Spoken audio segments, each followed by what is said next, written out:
There we go. Good morning, Julie Koehrer. Good morning, Jason Paget. How are you? I'm walking on cloud nine. Because it's Father's Day? No, Oh. maybe because I've fathered a couple of new agents, but that's kind of Oh, creepy. no. So, It is kind of creepy and weird to say. We've discussed that before. well, have you reached out to your father today? No, I call him at 3:00 today. I scheduled it yesterday. I got to give them a heads up because otherwise they won't pay attention to their phones and it becomes a whole thing. Oh, I like the business relationship with your parents. Yes, that's if I could get that for my 15-year-old, I would be thrilled. I keep Yeah. telling, yeah, I can give you a ride if you give me 24 hours notice, not when you pop your head in my door and I'm in the middle of doing something and you're like, hey, can you take 2 hours out of your day to take me XYZ? Yeah, you remember being a teenager though. It's all about, yourself at that age. These people are 83. It's different. I don't know if I've ever told you this, but pretty much my like parenting hero is Red Foreman from that '70s show. Like that's who I kind of aspire to best be. So I'm that kind of dad. Okay. I'm that kind of dad. I'm like, why didn't you schedule it sooner, dumbass? Yeah. Oh, good. They will have no complexes at all. No, they'll just be tough, resilient kids. Yeah.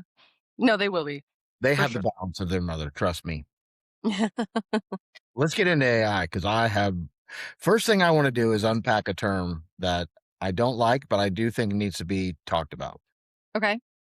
And it's not moms who are replacing their significant others with AI to rear I children. We'll get into that I later. did listen to that. Yeah, yeah, Yeah, yeah. I can't wait to hear. I didn't waste my time on it, but I did hear about it and thought, oh, Julie probably will find this entertaining. So there's this term called AI psychosis, which I think has been used in two different ways now. Okay. One, one is this idea that if you're kind of on the brink of mental issues, that you might get encouragement out of a chatbot to go down rabbit holes that are very unhealthy. And there are some reported edge cases of death by suicide or homicides or pushing kids towards school shootings. If that has happened, that is horrible. Absolutely horrible. And I know the character AI thing happened, so it has happened. That form of AI psychosis, I think, is a real concern, but I've started to hear people use the term AI psychosis and they're so excited and they feel like they're missing out because they're getting behind. And if they sleep at all and they're not like managing agents and doing things with AI, then they just can't tear themselves away from their computer, which to me is completely different than encouraging someone to be a school shooter or die by suicide and should not be the same term. All right. So I would say the latter I have been experiencing recently uh, because I'm not surprised. Carry on. well, I heard a lot about ChatGPT Codex and how powerful it is, and I've been Claude pilled for a long time, and I've been using CoWork to start to try to automate some of my stuff, and I've run into some barriers with it. So I thought, well, I'm going to go over and just look at Codex now. In Claude Code, which is different than Claude CoWork, you have to be in the command line interface where it looks like you're in an old DOS system, and you have to. It looks like programming stuff, which is why I use CoWork, even though it might be a little bit less functional than Claude Code, because I am not a programmer and I want that natural language interface like I'm talking to a chatbot.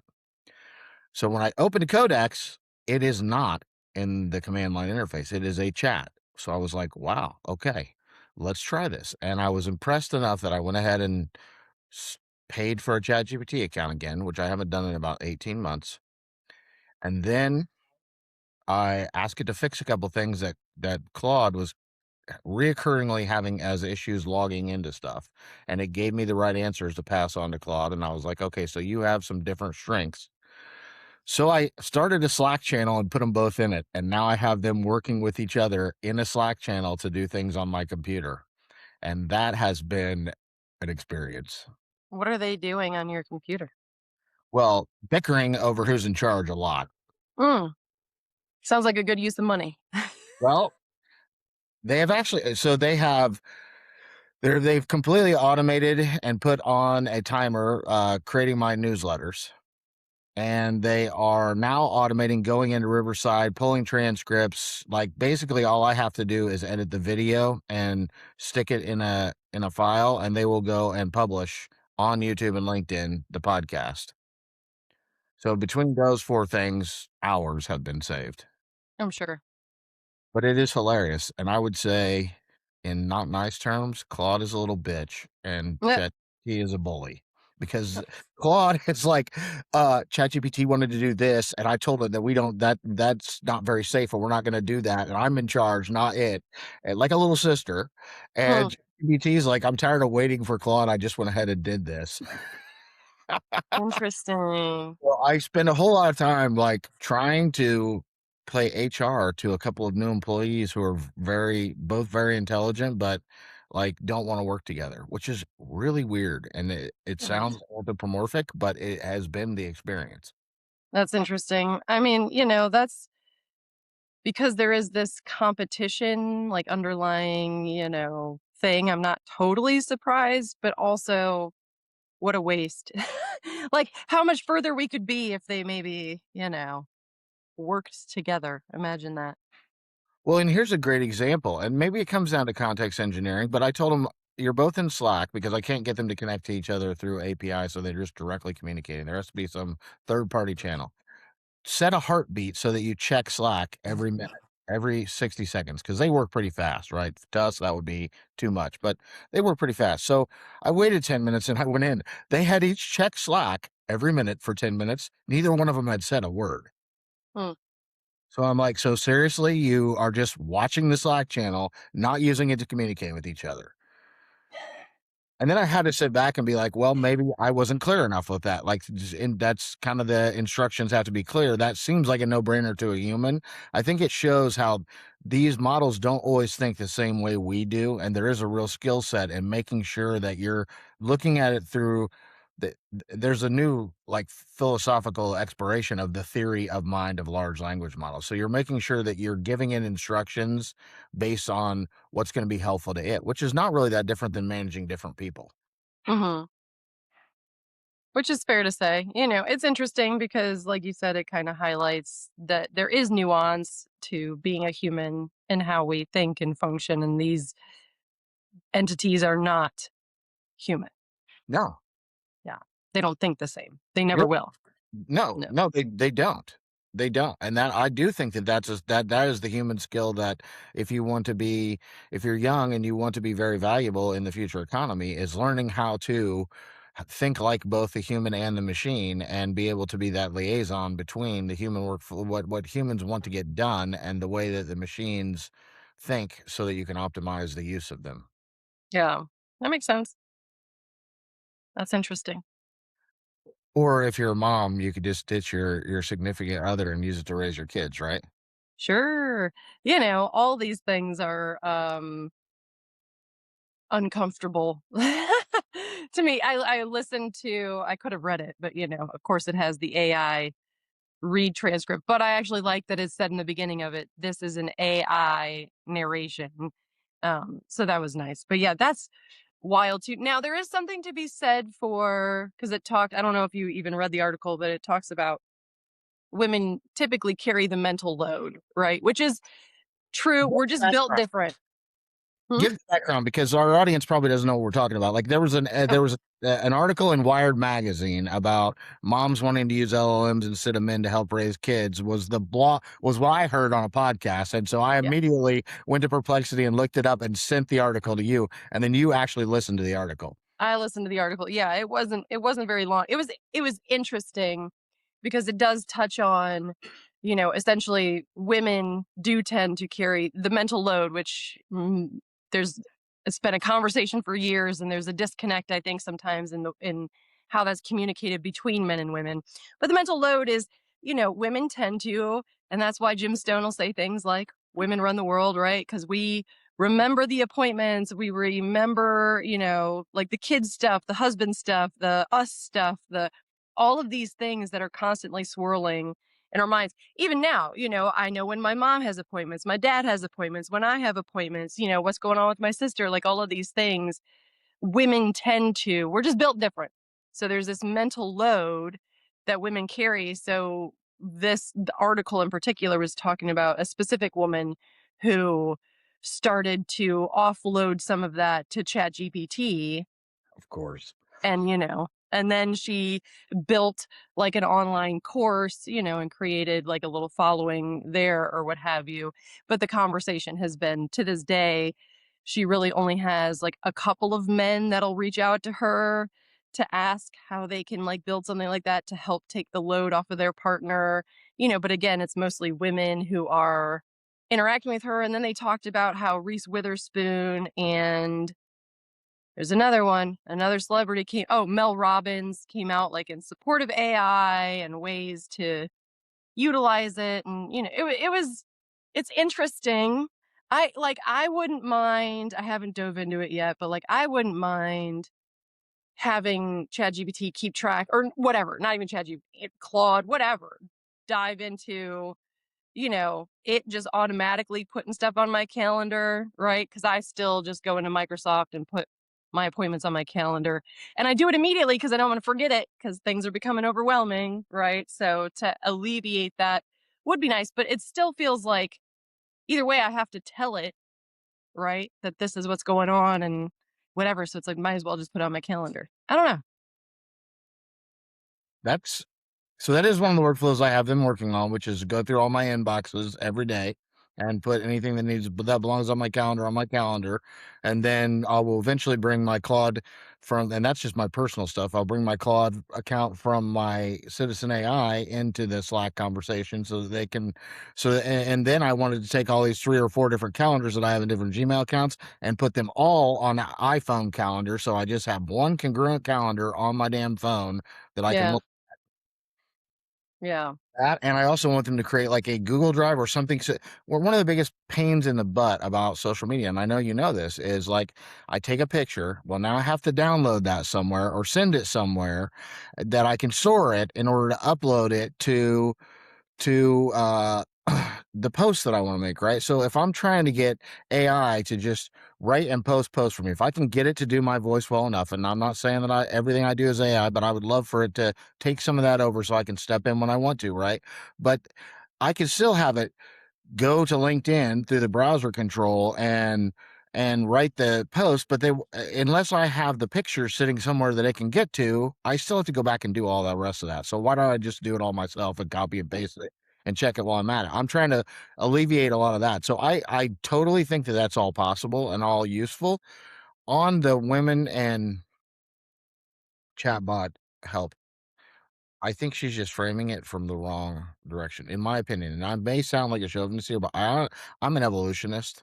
Mhm. Okay, and so when Mia was born, my 15-year-old, Sarah was teaching school and I was working at Ruth's Chris as a waiter.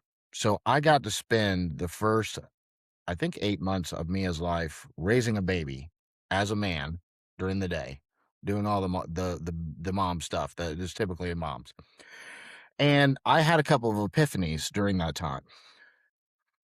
First, I thought women make a way bigger deal about this than it is. Like, it's not that difficult. That was my first thought. And then I got I thought about it for a while. And what I came to realize was women and men are wired very differently. So if this baby, I had fed it and it did not have a fever and it was clothed enough to be warm and it would not stop crying, I was kind of like, I don't know what your problem is, but I guess you're just gonna have to cry it out. Right. And I did not feel like this gut wrenching, oh, my child is in pain. I think women are wired to be more caring. To care I about agree. those parents, to care about those children, like, you're wired that way. But if you look at evolution, a man and a woman together are most successful at rearing children. So we both have the way that men are wired has its place in the household.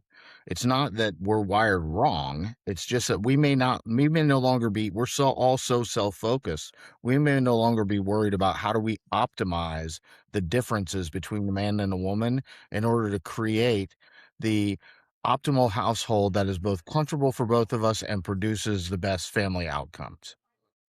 Right. And that's interesting stuff. And I don't disagree. I do believe that we are just wired differently. I think it's just a natural thing, and your wife at that time was fortunate to have you in that position because, also the trauma that pregnancy does to a woman's body, like that's like a whole thing that men will never be able to experience. And who knows? And I have not given birth either, but I know enough friends in my life. I know many that have almost died during that. Like that's a very wild experience. And I can't imagine how long it takes your body to recuperate from that. And I do believe there's a chemical communication almost between a baby and a mom. And I don't, if you don't ever do that or experience that, then, that is something that you'll just never get, right? So I do believe we're wired differently. And I do believe that both parents bring something to the table. And ultimately, when you look at all the research and all this stuff that's coming out now about like attachment styles and these kind of things, like to bring a child up in a home where there's, you know, cohesiveness, I think is probably like an ultimate goal, but we don't ever really talk about, okay, what does that look like? What does that mean? What is, mindfulness, right? You and I talk about that because not everybody participates in mindfulness or, self awareness, like all these things. So it's just a reactionary environment a lot. Yeah, and I'm sure that woman's making a lot of money off of whatever she spun up, and I'm good. sure. Yeah. But if she really wanted to make a positive impact on society, she could use the same tools to pull together like Myers-Briggs test, personality tests, so that you could figure out who the personalities of the 2 people in the household, then parenting best practices across different cultures and actually have an AI system that helped them optimize co-parenting instead of her bitching about what her husband doesn't do and saying she's just gonna lean on a chatbot for it. Because that's where you end up with old men like me being like, "Yeah, women are kind of, they're a lot. Maybe if Elon ever makes an android that looks like a girl, I'll just buy one of those and spend the rest of my life with it." I'm like, you start going down those weird roads where it's like, let's just replace people with what's easier and agrees with me more.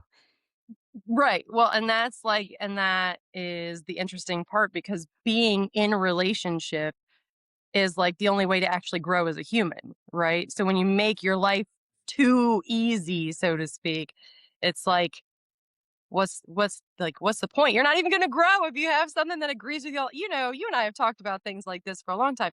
And it's a concern I had almost 3 years ago when I went to a conference and the gentleman was talking about AI and where we're headed and how everything's going to be individualized. And I'm like, well, that's a scary road to go because what does that do to our interactions with each other? Like, you can't just cut something out because it's, not performing the way you want it to or what have you. Yeah, I couldn't agree more. Education is looking at this as well. Like they have to reevaluate like what is the process of learning because if the AI can give you the outputs that you want, whether that's a correct paper or there was a study Berkeley did. This one's awesome. They took like I don't know, 8 top level law professors and had them review papers and write things. And then they had an AI write all these reviews too. Then they had them co-review, and 75% of them liked the AI reviews better than their constituents because they didn't know it was AI. And 30 they scored as possibly harmful. They scored their constituents' outputs more higher than they scored the AI's outputs, as what they Hmm, had written was possibly harmful social impact. interesting.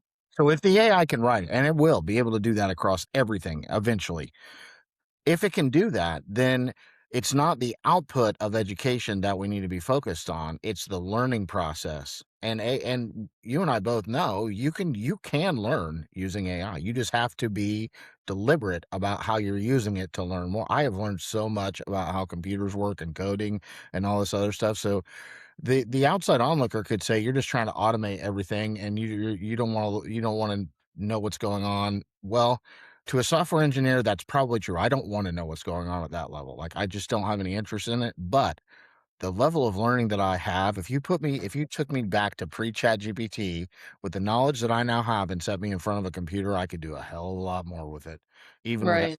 I than I could have back then.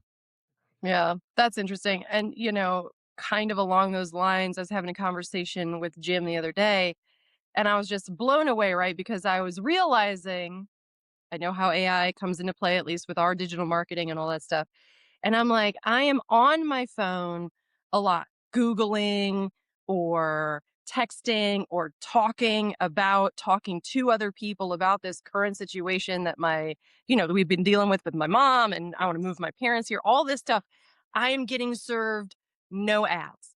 There is not one assisted living, a skilled nursing facility, at home care place around here that is doing anything with AI in that world. And I'm blown away because I am a target for you right now. Like I am money in your pocket and not one of them. It's wild. Even in Illinois, they're not doing it. And I know they rely on like hospital referrals and all that stuff. But this is a point in time in my life where I'm like, man, sure would make my life easier if these people would just tell me they existed and I didn't have to like go down these rabbit holes, like, hello, where are you? And they just aren't using it. Sounds like you got a double win there, Julie. You could go explore those and sell advertising to them. Maybe I would love to, but I do wonder because there's so many, a lot of them are owned by these big corporate entities. And I don't know what the process is like to get to those top people, but I do believe they just rest on the laurels of, well, the hospitals are going to give me referrals. And it's like, okay, yeah, but like, what about everybody else that's going through, you know, what Yeah. I'm going through right now? And it's like, ugh. And it just would. This is the first time in my life where I'm like, man, it would make it a lot easier if these things would just pop up and I don't have to sit here and, spend my time researching. Julie's wishing for ads. I know. Isn't that weird? That is weird. Yeah. But it truly, it feels like make my life in this moment easier. I almost never get pop-up ads. I have this one ongoing one in Word Counter that's some kind of Google extension that just is dying to get on my phone or on my Hmm. computer. Aside from that, I rarely get either that or I just don't pay much attention to them. Yeah. Well, right. And it's weird and it's interesting because I will do things like I've started getting into the healthy dessert recipes on like Instagram. So I'll share them. And so now I just get my algorithms just like sweet potato, chocolate, whatever, like Greek yogurt, blah. And I'm like, all right. Yeah. And they're like a trap because they're all like comment recipe to get. I'm like, no, just give me the measurements in the post and call it a day. But it is funny because sometimes it feels like the AI on the back end of my phone is really working for me. And other times it's just like, all right, apparently that's not an investment that some places are making yet. Yeah, that is very interesting. It does open up some market opportunities for those marketers out there who are looking for clients. But I Yeah. think you run into the double-edged sword there, which is some of those people are still anti-AI. And that's true too. And, like again, if I don't know who the mystery person is at the top of the food chain in some of those circumstances, if they're older, if they're anti AI, I don't know. OpenAI just put out a big grant, so we're looking for partners at Citizen AI. They put out a grant that's a $50 million grant for nonprofits, $500,000 to $10 million a year in annual operating budget, which is a small to medium sized mid profit for public information like news if they're in the news space. So if you know any news nonprofits, direct them to the OpenAI grant. Mm, Another one is for the arts. So TAF would probably I need to reach out to Tisha and let her know they should take a look at it. But the big one is for social services, to improve social services in your area, leveraging AI, and it doesn't have to be OpenAI AI. It just has to be AI, and I was looking at their grant back in 2025. Their grant process is so easy, and the mm. reporting process is so easy. They're really, I think, just trying to raise public opinion of AI because all the CEOs have put their foot in their mouth and said it's gonna either take all our jobs or kill us all eventually, so now they have to do something positive. Yeah. But again, you and I have talked multiple times about there should be a giving back of some sort along the line anyway. I still think it should reach more people, but that's a step in the right direction. Well, you have Bernie advocating hard for taking half the companies. Yeah. Yeah, you and I have talked about that. Mm. I'm indifferent on that end just because I understand what you're saying, because we have talked about it before. But and I'll say it again, I say it all the time. I don't give about anybody's money. I don't care. Like, I think we all have a right to money. We all should pay our fair share. And it is what it is because you can't take it with you when you die. So I don't give a crap if you're, you know, a billionaire corporation or not, you know? Man, I was just listening to Dolan podcast, and I think it was either Freeberg or David Sachs that grew up with that alcoholic father in England, and a mother that made like $17,000 a year, and that was just enough for the learned helplessness of the alcoholic father never to get off his ass and try to get a job. Well, And in the final years of his life, something encouraged him to, and he really rejoined society and became a better person. But what Freeberg was saying was, if you de-incentivize, if you penalize people like Elon, which first off, Elon, the $1 trillion that Elon has, it's not in a bank account. It's no, not at all. He can't just stock access it. in no, it's stock in companies that employ people. That employ millions of people. So the more Elon's worth, the more jobs there are of value out there in the world. So it's hard to But he's hate. also a lot of that money is our money because he has government funded money But that's in a that. government's issue, not ours. Right. I mean, that's a government disbursement issue, and I don't disagree that the government might lean too heavily on big businesses. I think that it goes all the way down to the state of Indiana. If you look at a lot of our chamber of commerces, they're much more big enterprise friendly than they are small startup friendly. But what Freeberg was saying is, if you just give people money, and I think we saw this in COVID, a lot of them ha- begin to just rest on their laurels. They don't struggle is a part of life. That is why American capitalism has garnered such a robust society, because if there's an opportunity to raise yourself up by your putting effort into things, people will strive. If you're just given enough money to get by, some people will still strive, but a lot of people will just uh, be okay with it and do nothing. Well, it's interesting because I would also love to see research on that in the sense of how many people also give up because they're put in a situation where they're poverty stricken and they don't ever see.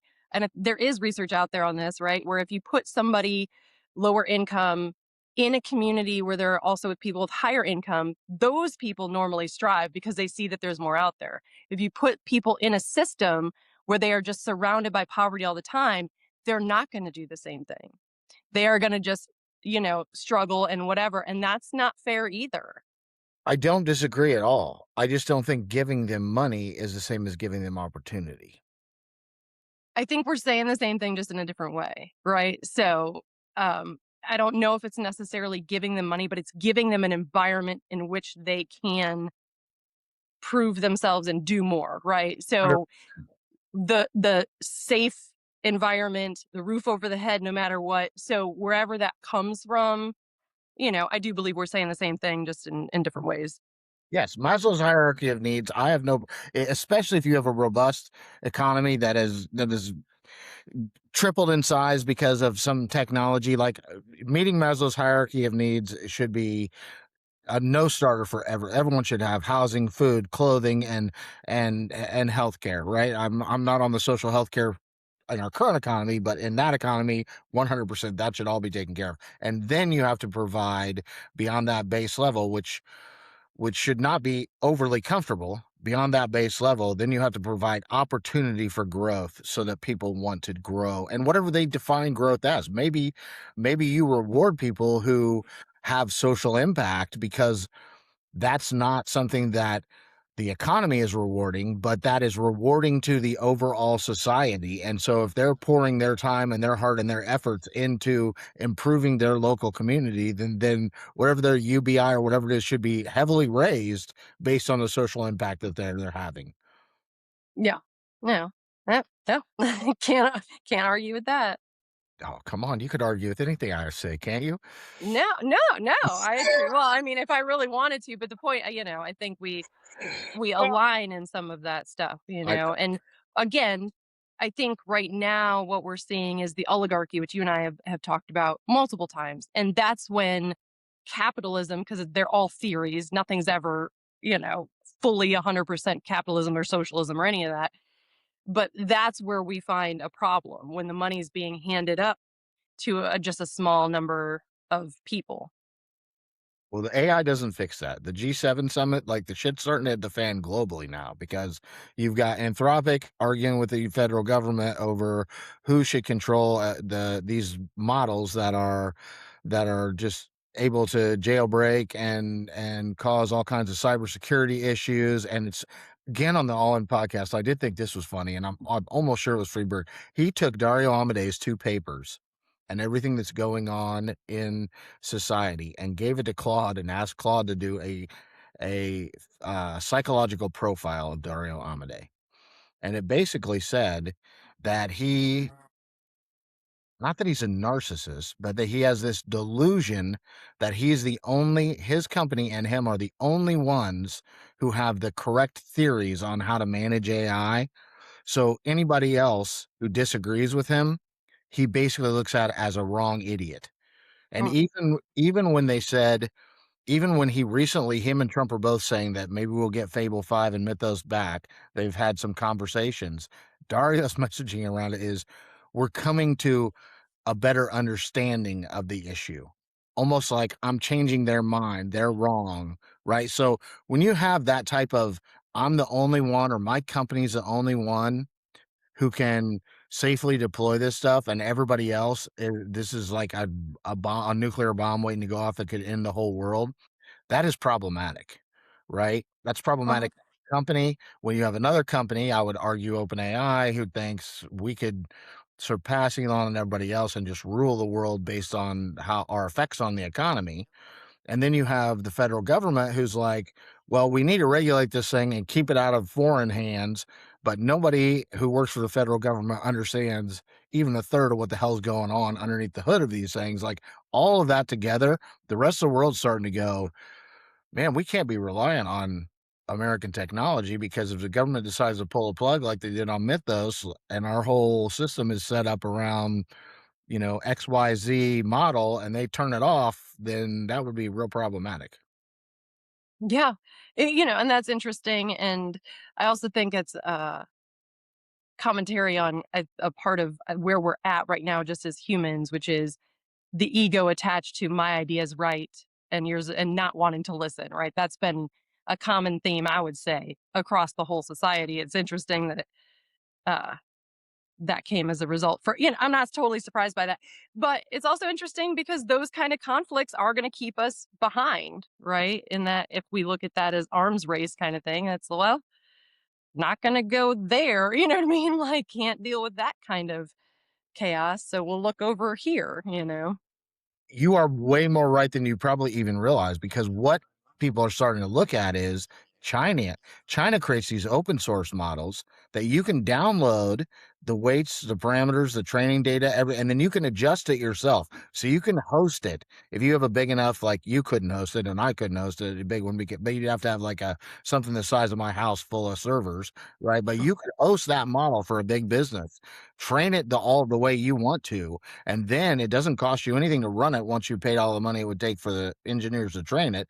And nobody can turn it off. It belongs to you. It keeps your stuff out of the cloud, right? And the GL7 model that China just released is a pretty equivalent in early tests to Claude 4.8 and ChatGPT 5.5. So if the Chinese are putting out open source models, now my fear as somebody who's not who's not that technical, and some technical people have told me that is can they hide shit? I mean, if you're talking about a trillion Right. parameters in an open source model, right? A trillion parameters is a lot to be able to wade through to make sure a Trojan horse or some kind of bug wasn't hidden inside that software that we've now downloaded to our servers. And so that security issue to me is bigger than I'm worried that that we're going to buy more China tech than American tech.